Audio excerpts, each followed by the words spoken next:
How to change your username on Twitch. Welcome back to our channel. In this guide, I'll be showing you the procedure to change your username on Twitch. Now, changing your Twitch username is a straightforward process, but it can be done once every 60 days. Now, changing your username will also update your channel's URL.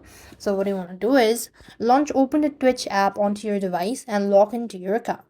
Once logged into your Twitch account, you click onto the profile initials at the bottom right corner of the screen and then go to the gear icon at the top left corner of the screen.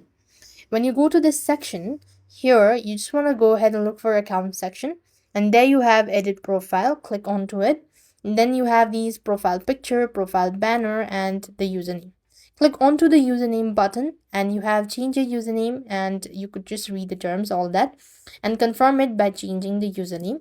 And there you could go ahead and click on the save button once you've made it so. And you must have a verified email address to change your username as well. So you have to do this procedure and you'll have successfully changed your username on Twitch.